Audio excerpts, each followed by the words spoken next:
민수기 28장. 여호와께서 모세에게 말씀하셨습니다. 이스라엘 자손에게 명해 일러라. 너희는 내 음식 곧 내가 즐겨하는 향기가 돋는 화제를 정해진 때 명심해 내게 드리도록 하라. 그들에게 말하여라. 너희가 여호와께 드려야 하는 화제는 이것이다. 1년 된 흠없는 어린 순양 2마리를 날마다 정기적으로 번제로 드리라.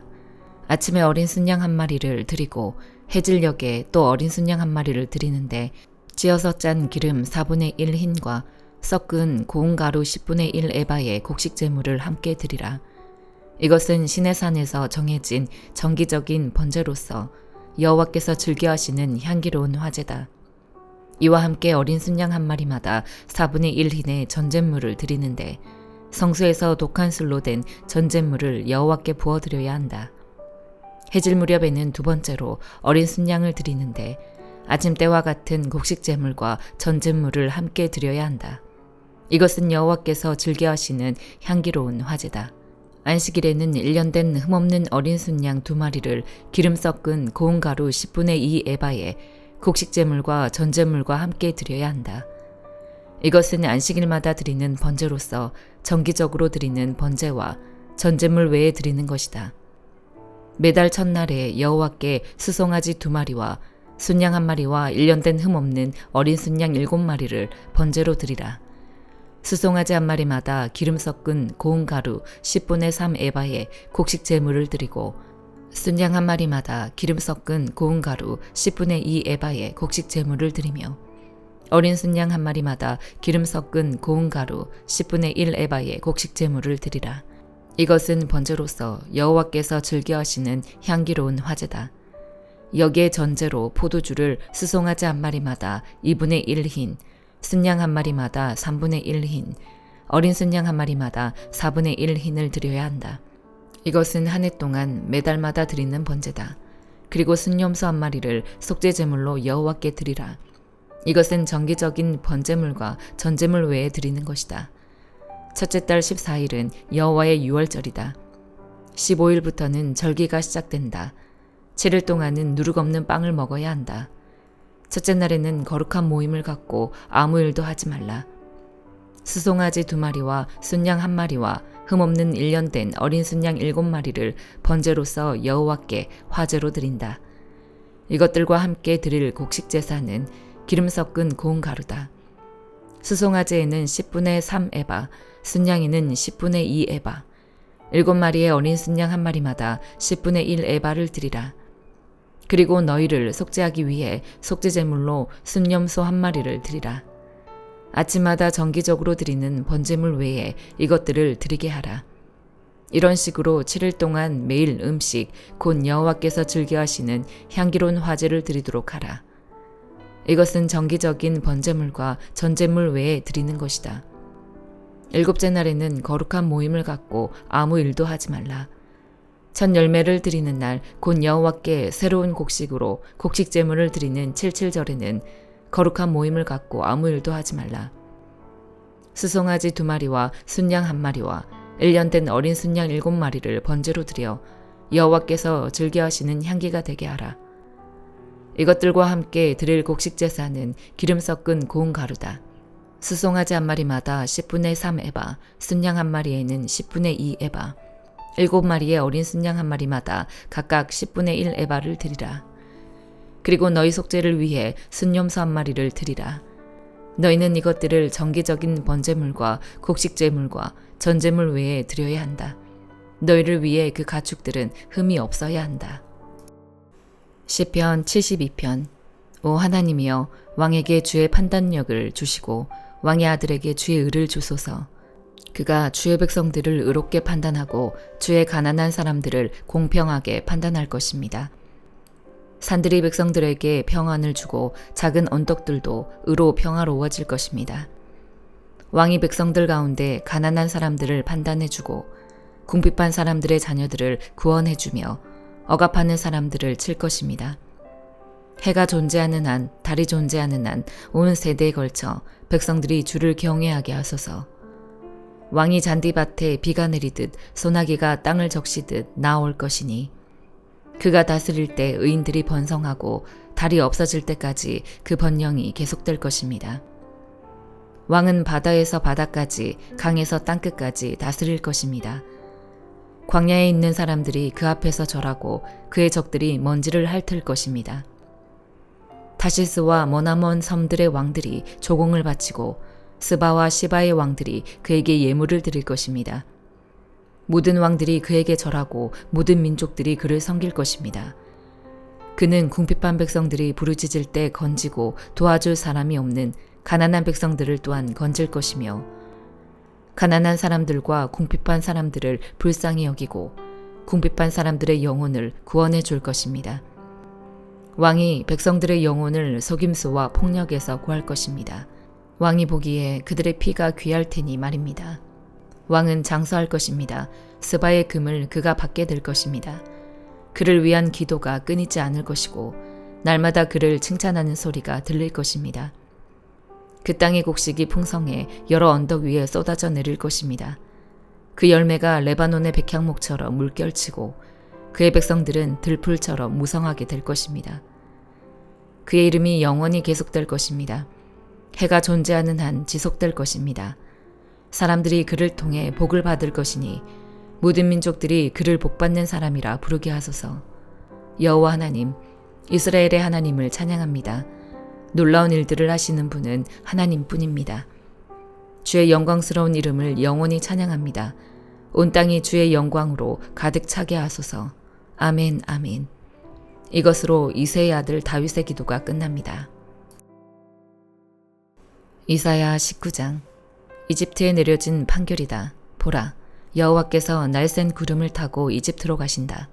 이집트의 우상들이 그 앞에서 벌벌 떨고 이집트 사람들의 마음이 그 안에서 녹아내릴 것이다. 내가 이집트 사람들이 자기들끼리 들고 일어나게 하겠다. 그래서 형제끼리 싸우고 이웃끼리 싸우고 성들끼리 싸우고 나라끼리 서로 싸울 것이다.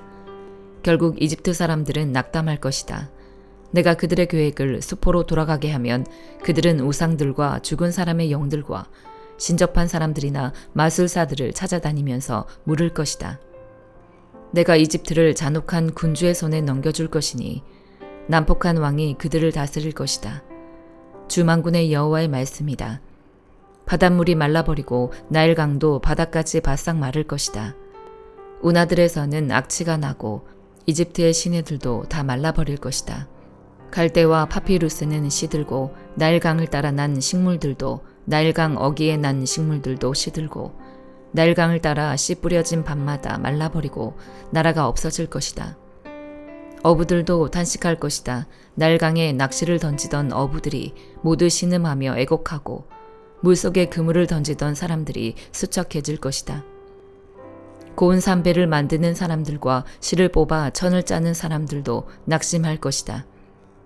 천을 짤 실들이 끊어지니 모든 품꾼들이 실망할 것이다. 서안의 귀족들은 정말 어리석은 자들이고 지혜롭다는 바로의 전략가들도 어리석은 조언만 하고 있으니 너희가 어떻게 바로에게 나는 지혜로운 사람들의 자손이고 옛 왕들의 후예입니다 라고 말하겠느냐. 네 지혜로운 사람이 지금 어디에 있느냐. 만군의 여호와께서 그들에게 세워놓으신 이집트를 향한 계획을 너에게 보이고 알려달라고 해보라. 서안의 귀족들은 어리석었고 노베 지도자들은 속았다. 그 지역의 지도자들은 이집트를 잘못 이끌었다. 여호와께서 그들 속에 혼란의 영을 불어넣으셔서 마치 술주정꾼이 토하면서 비틀거리듯 그들이 하는 모든 일에서 이집트를 비틀거리게 하고 있구나. 이제 이집트가 할 수 있는 일은 하나도 없다. 머리나 꼬리도 종려나무 가지나 갈대도 아무것도 할 수 없다. 그날의 이집트 사람들은 여인처럼 돼 만군의 여호와께서 그들을 향해 손을 펴서 휘두르시는 것을 보고 두려움에 벌벌 떨 것이다. 또 유다 땅은 이집트 사람들에게 공포의 존재가 될 것이다. 누군가 그들에게 유다라고 말하기만 해도 모두들 현기증을 일으키고 만군의 여호와께서 그들에게 세우신 계획 때문에 그들은 겁을 집어먹을 것이다. 그날의 이집트 땅에 있는 5 성읍들은 가나안 말을 하면서 만군의 여호와께 맹세할 것이다. 그 가운데 한 성읍은 파괴의 성읍이라 불릴 것이다. 그날의 이집트 땅 한복판에는 여호와께 드리는 제단이 서겠고 이집트 국경선에는 여호와께 드리는 기념비가 세워질 것이다. 그것은 이집트 땅에서 만군의 여호와를 위한 표적과 증거가 돼서 그들이 압제를 받을 때 여호와께 부르짖으면 그분이 그들에게 구원자를 보내 그들을 구해내실 것이다. 이렇게 여호와께서 자신을 이집트 사람들에게 알리시면 그날에 그들이 여호와를 알게 돼 제물과 예물로 경배하며 여호와께 맹세를 하고 그것을 지켜 행할 것이다.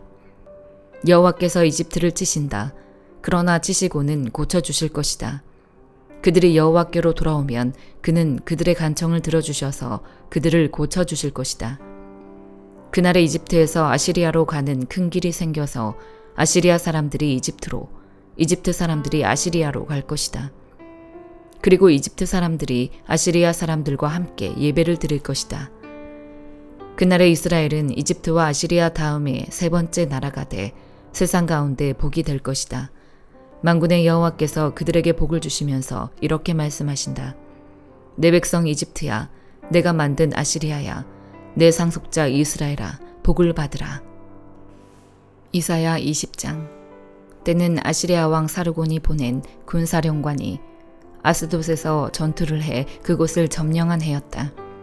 그때 여호와께서 아모스의 아들 이사야에게 말씀하셨다. 가서 허리에 두른 300끈을 풀고 네 발에서 신을 벗어라. 그는 말씀대로 옷을 벗은 채 맨발로 돌아다녔다. 그러자 여호와께서 말씀하셨다. 내 종 이사야가 옷을 벗고 맨발로 3년 동안 다닌 것은 이집트와 에티오피아에게 주는 표적과 상징이다. 이렇게 아시리아 왕이 이집트의 포로들과 에티오피아의 망명자들을 젊은이나 늙은이나 할 것 없이 옷을 벗겨 맨발로 끌고 갈 것이고 이집트 사람들은 엉덩이까지 드러낸 채로 끌려갈 것이다. 그래서 에티오피아를 신뢰하고 이집트를 자랑하던 사람들은 경악하고 부끄러워할 것이다. 그날에 이 해안가에 사는 주민들은 이렇게 말할 것이다.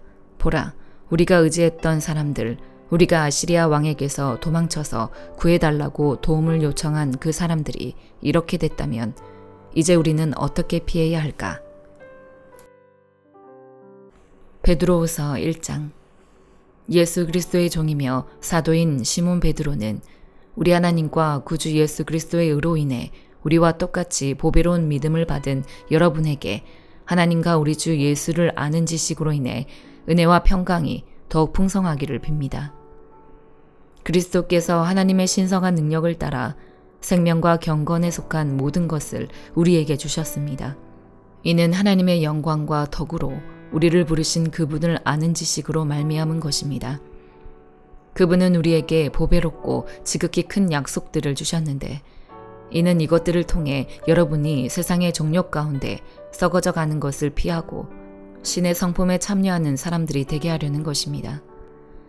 그러므로 여러분은 더욱 힘써 믿음의 덕을, 덕의 지식을, 지식의 절제를, 절제의 인내를, 인내의 경건을, 경건의 형제우애를, 형제우애의 사랑을 공급하십시오. 이런 것들이 여러분에게 있고 또 풍성하면 여러분은 우리 주 예수 그리스도를 알기에 게으르거나 열매 없는 사람들이 되지 않을 것입니다. 그러나 이런 것들이 없는 사람은 앞을 볼 수 없는 눈먼 사람이며 자기 과거의 죄가 깨끗하게 된 사실을 잊어버린 사람입니다. 그러므로 형제들이여 더욱 힘써 여러분의 부르심과 택하심을 굳건히 하십시오. 여러분이 이것들을 행하면 결코 넘어지지 않을 것입니다.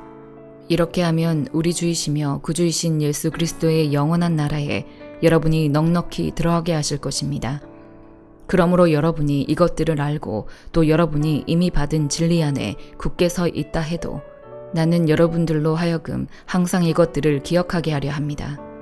내가 이 육신의 장막에 사는 동안에는 여러분을 일깨워 기억하게 하는 것이 옳다고 생각합니다. 이는 우리 주 예수 그리스도께서 내게 보여주신 대로 내가 곧 내 장막을 떠날 것을 알기 때문입니다. 나는 내가 떠난 뒤에도 여러분이 항상 이것들을 기억하게 하려고 힘쓰고 있습니다. 우리가 우리 주 예수 그리스도의 능력과 그분이 오실 것에 대해 여러분에게 알게 한 것은 교묘히 꾸며낸 신화를 따른 것이 아닙니다. 우리는 그분의 크신 위엄을 직접 본 사람들입니다. 그리스도는 지극히 큰 영광 가운데 이는 내 사랑하는 아들이니 내가 그를 기뻐한다라는 음성이 자기에게 들릴 때 하나님 아버지로부터 존귀와 영광을 받으셨습니다. 우리는 그 거룩한 산에서 그분과 함께 있을 때 하늘로부터 들려오는 이 음성을 들었습니다. 또 우리에게는 더 확실한 예언의 말씀이 있으니 여러분은 동이 터서 여러분의 마음속에 샛별이 떠오를 때까지 어두운 곳을 비추는 등불처럼 이 말씀에 주목하는 것이 좋겠습니다. 여러분은 무엇보다도 이것을 알아야 합니다. 곧 성경의 모든 예언을 자기 마음대로 해석해서는 안 된다는 것입니다. 예언은 언제나 사람의 뜻을 따라 나온 것이 아니라 성령의 감동하심을 받은 사람들이 하나님께 받은 말씀을 전한 것이기 때문입니다. 아멘.